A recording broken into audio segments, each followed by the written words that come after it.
Okay, how everyone? Good afternoon from the UK. Welcome to our session on exploring landscape architecture, designing nature of our city.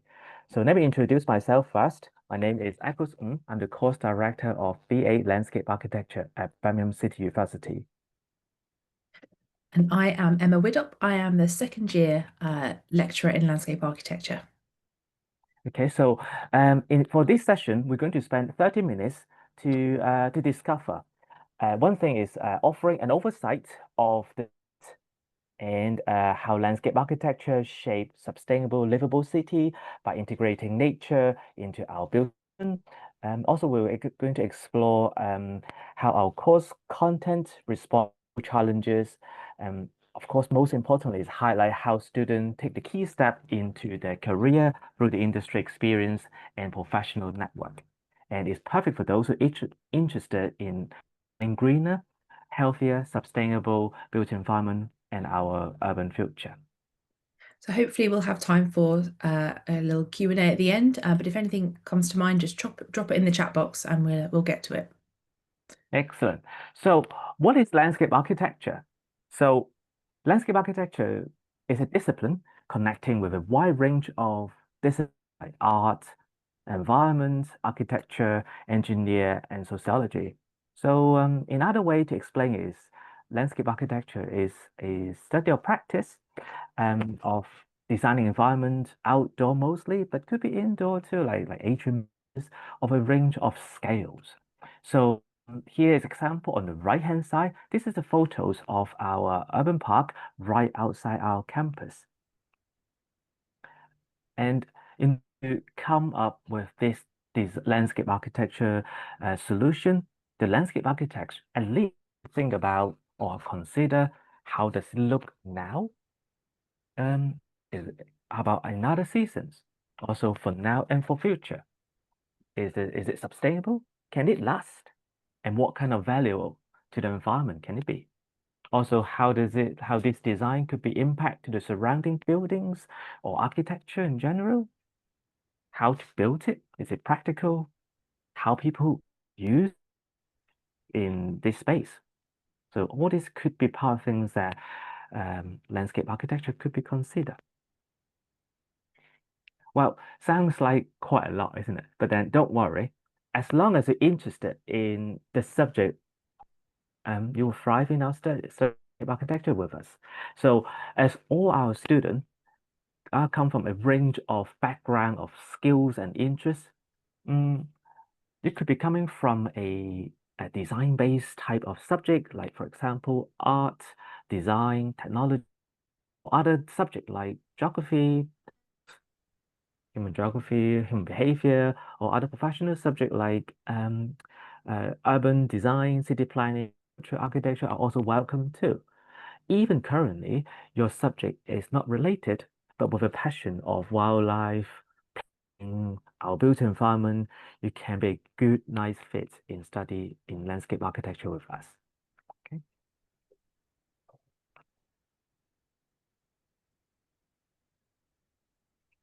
So, as you know, now you have more understanding about the subject of landscape architecture, and we would like to explain what kind of teaching and learning environment the this subject at Birmingham City University, okay, as well as standard lectures and seminar in the lecture theatre or places. We love to explore different ways of gaining and retaining your field knowledge. That's why we value situational learning in architecture. It's more related to like individual best when they're applying what they have in real life or scenario very meaningful to them. So hence we introduce a lot of like practical experiences like going outside, exploring different landscape architecture topics or problem solving like through life projects, competitions, and connect with local practice and active management or active engagement with material by that being learned. For example, you can see an image here. like a student exploring hard paving like samples, and then so we also have a very good connection with supplier manufacturers. Of course, we're also promoting student environment as well, for a culture, like we kind of mimicking a studio-like environment, just like you would see in a normal design studio outside. Of course, learning as a tertiary, as a higher education level, not just simply from us, but also from all sort of aspects. Your classmate is one of those as well. So so we learn through like from discussion, type of different way of like debate or work together to learn from each other. We also have local trips. We have trips from like local, national to international trips as well to enrich your experience related to this subject of landscape architecture. For example, we went to London several months ago to explore different spaces in a very urban environment to a very more like rural situations. Last year, we went to Madrid as a study tour too. So to support your study, we have a good range of resources. For example, here you can see a computer lab, so you can see a range of computers you can use, and we have workshops as well. So workshop covering a range of things you can explore in terms of wood, metals, ceramic, and of course with like traditional and digital prints to help you to visualize your work. Also, we have a CAD lab covering laser printing, 3D printing, and laser cutting type kind of material method or techniques you can use, so you can explore and how to visualize your proposal. Okay. On top of this, of course, we have libraries as well, but not just physical, but also digital. They cover right next to our block, which is in Curzon campus, which is offering a range of material, and we have a good collection of archive, and as well as the local like the campus you mainly use. You can also gain access to a range of campuses across the Birmingham City University as well in Birmingham. So I will hand to give it to Emma to talk about the global perspective. Super. Thanks, Eccles. So, one thing that's really important to us at Birmingham is that all of our students have a global perspective to understand where they fit in the industry. So, all of our modules are structured to align with global issues. You might be familiar with the squares that you see on screen there. These are the United Nations Sustainable Development Goals. And through our modules, students have tackled issues such as climate change, food security, flooding, access to everyday quality green spaces. And they do this through working on a range of sites that are both very local to Birmingham and further afield, sometimes even international sites. We also include contemporary discourse, so that's hot topics and key conversations that are happening at the moment, to kind of give you a diverse range of voices and role models, which will support you as you move through your studies and out into the professional world. If you go to the next slide, please, Eccles. Industry links. So this is again another really important part of your study. So throughout the course, we arrange a number of events and opportunities for our students. These range from careers talks, which is a whole day event that brings potential employers into the university. So we bring everyone to you. Work placements and internships where you can go out and spend anything from a few days or a week to a couple of months, even up to a placement year out working in practice before you graduate. And of course, we've got our summer graduate showcase. There are some pictures at the bottom of the screen there, which is just a fantastic celebration of not just the graduating cohort, but of all our rising stars throughout the years of the course as well.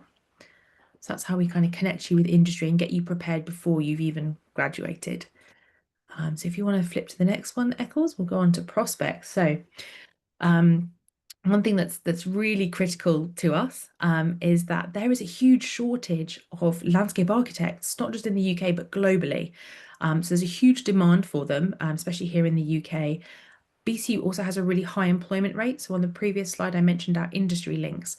The whole drive for us is to teach you as much as we can about landscape architecture and get you prepared so that when you graduate, you're in the best possible position to go and get a job.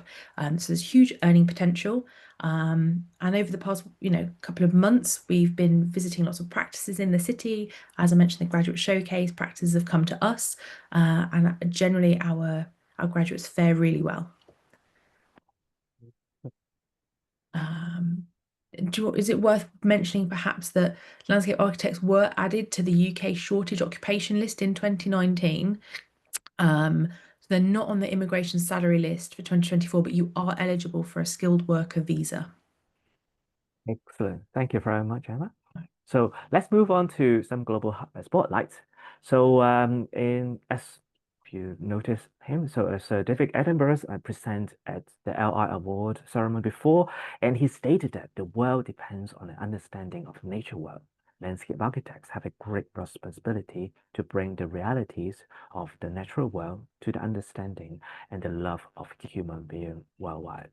It's really focus or really highlight the importance of landscape architecture or landscape architect's work. So it really setting a necessity for this career to thrive.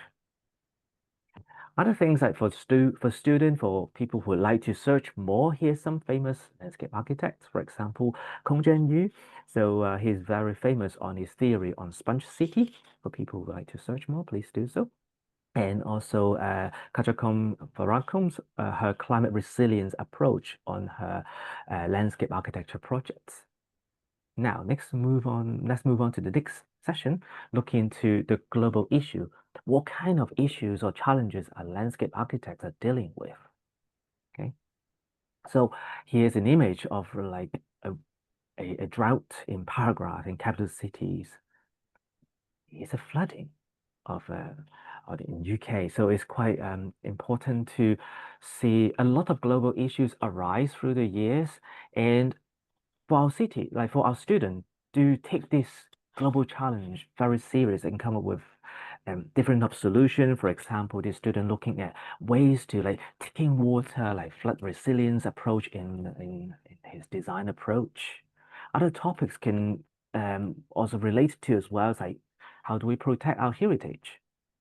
Okay, so this student do some of the students to explore this type of topic as well, particularly move on to final year, have more flexibility in terms of really explore what the passion would be.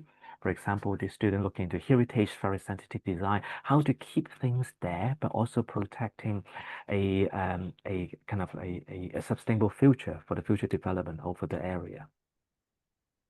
Um, Extreme climates. How do we deal with like production, food production? So this student explore, for example, here is a student explore a site quite close to river and how the climate change and a striking balance between a sustainable food production and the design to the ever-changing world. Creating connections with spaces. For example, this student are looking at Liverpool City, try to connecting from a much larger scale, like linking a more linear park approach, connecting few places together and then tackle the issues locally. Urban health and well-being. So here's another example from a student exploring some ways to introduce activities, function of places externally, and to promoting like healthy living and well-being aspects from the neighborhood. Population growth. So yeah, this student exploring like different site arrangement, planning aspects to looking into what if the place undergoing a dramatic like kind of population growth, how can we still protecting our space that in terms of having a good value of living, in terms of the space that would be more a higher value in terms of like how to plan ahead in time for the growth to take place. Community participation and engagement, promoting biodiversities, So all these kind of topic are bringing in, so the student are stimulated to a certain aspect and try to reflect it through their design proposal. For example, this one try to revitalize a waterfront in a place in Hong Kong. So um, so this student exploring a different connection related to the urban part to the front, and then try to bring people towards the frontage and connecting those topics that we mentioned before. Waste and management, blood cleansing. So this one looking at sites in Dicko area and exploring how does it work in terms of our heritage. Or we protect it or remove it? Those kind of conversation are very interesting to our student and to our topic in terms of landscape architecture and what's worth in keeping and what's going to like thrive, what things we can rethink, reuse, and maybe repurpose of those into a different way in connecting with landscape architecture. Of course, engaging with people and nature is something that we always um, encourage students to really explore and how to bring nature to our built environment, something that is, for example, in David Edinburgh's like talk was quite related to that too. So this is something that will quite embedded into our modules. The last bit, we would like to cover a bit more the course structure.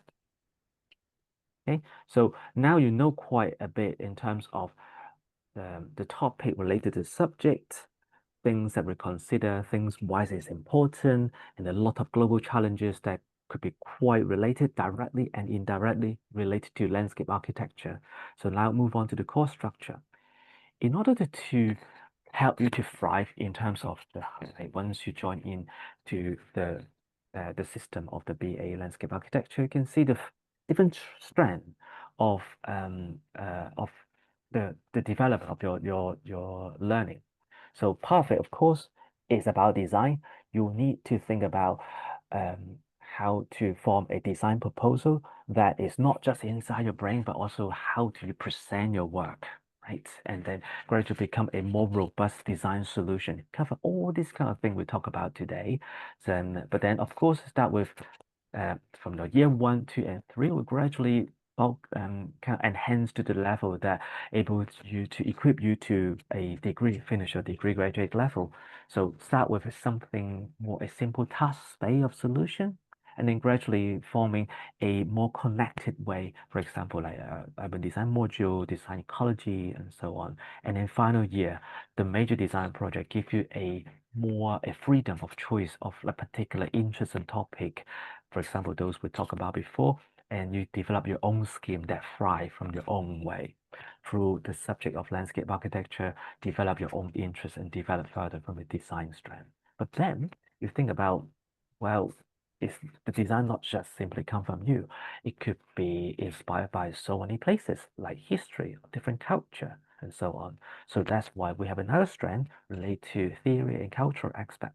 Things could be influenced by a long time ago, maybe a few hundred years ago, someone already think about this, and you're going to take this on and develop further based on what you have learned and what you've been researching. Okay.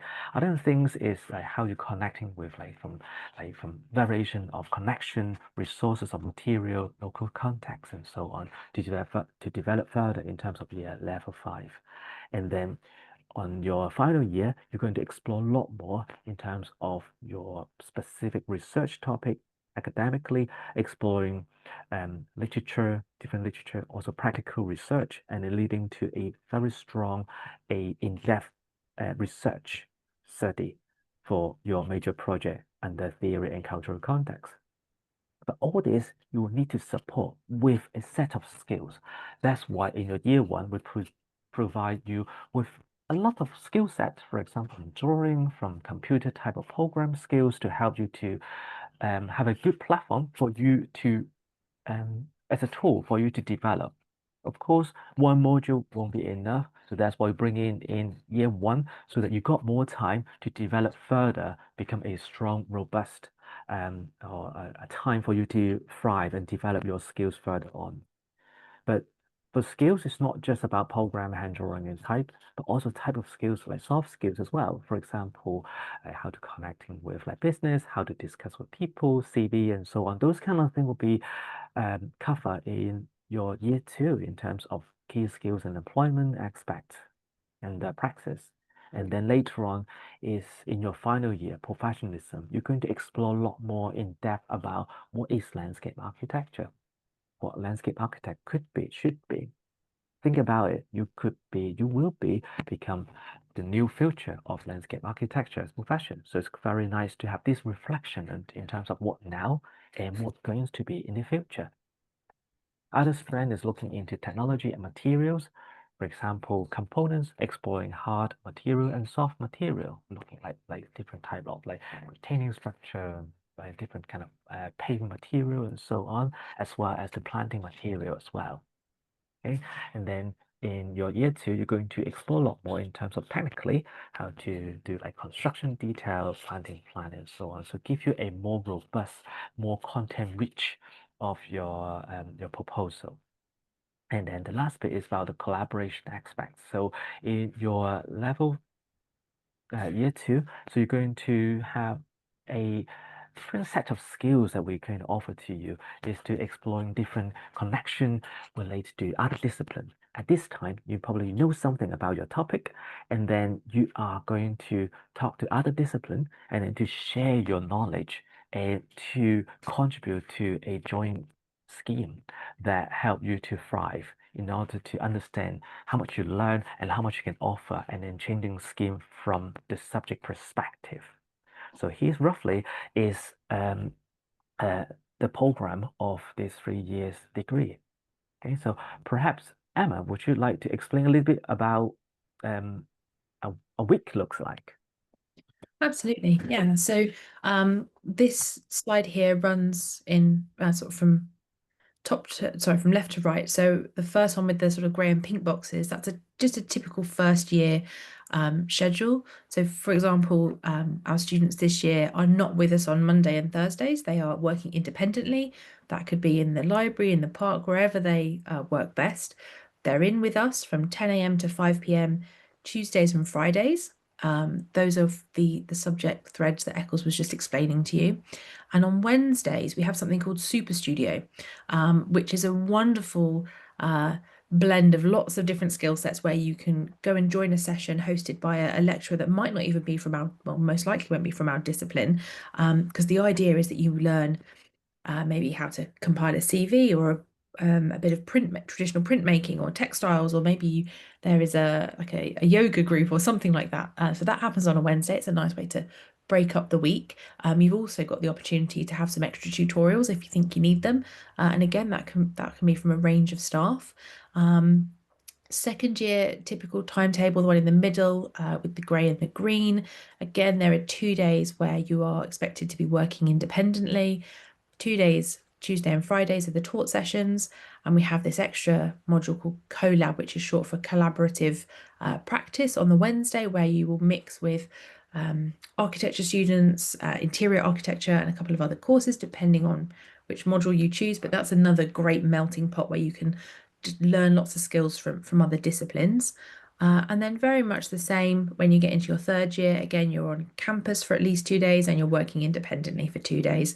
One thing just to mention, although the two taught session days, of course, they're mandatory, you're expected to come in then, and you can work independently on your other 2 days. We are available all the time to help you. We are on Teams, we're on emails, so it's not like you've only got those 2 days of contact and then you're not with us. We're available all the time to support you.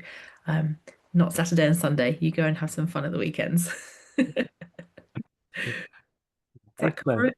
Yes, thank you very much. I think it's quite important to highlight the higher education. So a lot of more self-driven in terms of your own management of time. That's the time that you will become a more mature in terms of how you control your time and how would you look into your progress. So of course, we're going to help you from year one, two, and three, but the way that you've been trained to be a more professional person. So like getting towards from the like from year one all the way to final year, the way of flexibility and the freedom of your choices will be higher. Then it's very down to you how you engage with the course, and then you can get most from this way of independent learning and with a structure. So I think it would be quite nice to spend the last 5 minutes to look into the last page. This is the last page. So looking at some kind of Q&A session. So it's, if you have you got any question and answer, feel free to let us know and we can look into it and discuss now. Okay, but then at the same time, while we wait, I would like to talk about particular two things related to the course here is accredited with Landscape Institute. So it's quite important like globally as well. So looking into your own professional institute related to landscape architecture, you can get a lot more information as well. So Landscape Institute is the UK-based one, so professional body related to landscape architect. It's actually more like home for landscape architecture. Okay, so we are accredited by them. And also we're under the association with like the IFLA as well, so International Federation of Landscape Architects. So it's quite nice for no matter where you are in terms of in the global country, you are very nice to look into the international level or federation, but also looking at a different institute that could be related to. And also, of course, the most important, explore our UK one in terms of Landscape Institute to understand the nature of what we do and particularly take interest to our course and how this relate to landscape industry as well. So on the bottom left, the QR code here, you can find the course information. If you scan on it, you can see the page of our course. And on the right hand side is our Instagram page for people who would like to know a bit more about something like we try to keep it very alive. So like, for example, I just put up recently the one that relate to activities or grad shows, all these kind of like newer, more live stuff will be quite active and put information on it from pictures, video, so you can get a glimpse about what we do and get more insight about other things and response and activities involved as well. So now on the right hand side is our names and our contact email address. And then we're here. And if you have any question, now please say so. Put it on the chat box. If not, then you can always welcome to send us email, and then we'll try to answer to you as soon as possible. Okay. Yeah. Emma, do you have any? Oh, our chat box is currently empty. Okay. So if you don't have any questions that come to mind right now, as Eccles says, please do reach out to us. You've got our email addresses, or if you want to contact us through our Instagram, we also are, as Eccles said, pretty active on that. So you will get a good response if you've got any questions whatsoever. Mm. Um, just thinking of Yeah. questions we've had in previous sessions, we normally have something related to kind of societies and social life as well at the university. We've got some really great student societies. It's a really multicultural, welcoming, friendly city. There's lots of things you can get involved in. There's lots of really lovely sort of sites and attractions as well in the Midlands that are quite easy to get to if you're on public transport. Lots of parks and gardens, both contemporary and traditional landscapes. So that's usually something we have a question about is sort of what can you do when you're not Mm. in the classroom? One thing I would like to highlight as well, because landscape architecture is under like kind of construction industry. And one of the good thing at this time for you to join to study at Birmingham City University is we are building the high-speed rail. So Mm. that construction site is just right outside and it's very connected to the city center of Birmingham. Within this several years, there'll be bigger transformation in terms of like lot of like buildings and infrastructure being built, as well as landscape architecture element as well as like public spaces, plaza, and so on. So it's a very exciting time for you to see. not just about the final one, it's about in progress from starting to the end. So it's quite exciting time for you to really explore the change. That change is something that you give you inspiration, stimulation for you to like from your design work now as a student, but also could be in the future to drive yourself further into like your career in terms of within the landscape architecture industry. Okay, so I now is exactly at 1. So I think it's quite nice to thank you very much for your time to listen to us relate to the introduction of landscape architecture. Hopefully you learned something today. And for those who are interested in, please apply. For those who would like to like no more quest like one more information from us, please send us email and let us know. Thank you very much. Amazing. Thank you very much, guys. Bye bye. Thank you. Bye.